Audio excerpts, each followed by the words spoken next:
share this thought with you guys, and just in then thinking today about God's voice and just how Psalms 29 describes it, how it says the voice of the Lord is over the waters.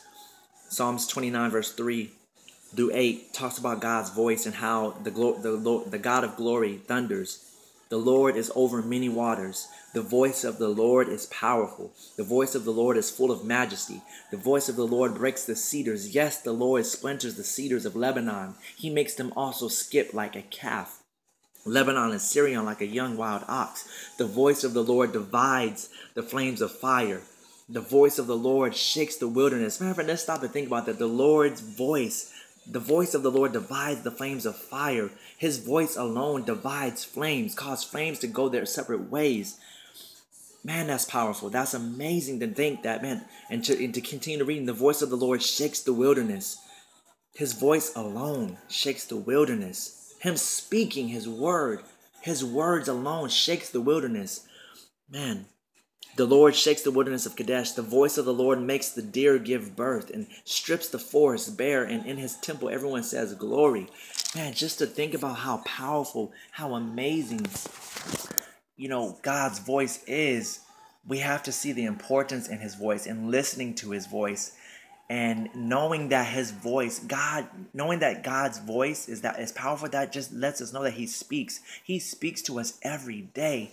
The word says that, in Proverbs, that wisdom cries out daily to us. God's voice is speaking to us daily. And, even in Hebrews chapter 3, verse 8, it says, today, if you will hear his voice, do not harden your hearts as in the rebellion. That's Hebrews chapter 3, verse 8. Today, if you will hear his voice, do not harden your hearts as in the rebellion, in the day of trial in the wilderness, where your fathers tested me, tried me, and saw my works 40 years. Therefore, I was angry with that generation and said, they always go astray in their heart, and they have not known my ways. So I swore in my wrath, they shall not enter my rest. So in thought of that, I was like, I want us to really think and reflect real quick on how many of us have ever been in a friendship with anyone, or even in a relationship with anyone, to where you felt like you didn't have a voice. You knew you had a voice. You knew that, hey, you can speak. You have words, but the person would never let you get the words out. Either they're too busy voicing their opinion. They're too busy saying what they're doing in their life, or what they're gonna do, or what they want to do. They're too busy talking about their plans, or whatever the case may be. Or they're expressing their emotions. They're expressing their desires, and never taking the time to hear you out.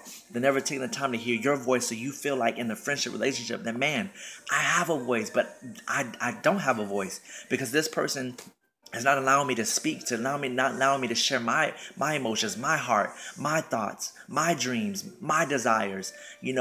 So you begin to feel like inadequate. You begin to feel like, man, like, I know I have a voice, but man, it's a terrible feeling. And I don't know if anyone out there has ever felt like that or been in that position.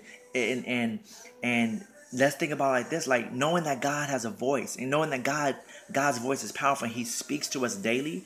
How many of us have put God in that position where we're too busy, when God's speaking, we're too busy, we stop him, we interrupt him by being like, God, man, I feel this way, God. I know your word says this. I know you're saying that, God, but I feel this way. I'm hurt. Or I want to do this. My plan is this. No, God, I know this and this and this, or I know your plan is this, but God, I want to do my plan. I want this to happen for me. I want this to happen in my life. Or we're too busy voicing our opinions, our wants, our desires, and things to where we don't take the time to really listen to God and listen to his voice.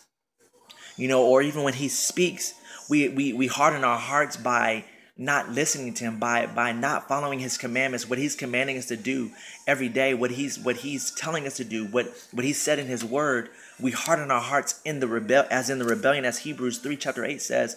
As soon as we hear his voice, we're like, no, I don't want to do that, God. Or instead of being obedient and taking heed to what his voice is saying, or if he's saying don't go there, or don't deal with that, or don't deal with that person, or go love that person. All these things that God is constantly speaking to us, but are we taking the time to sit and listen and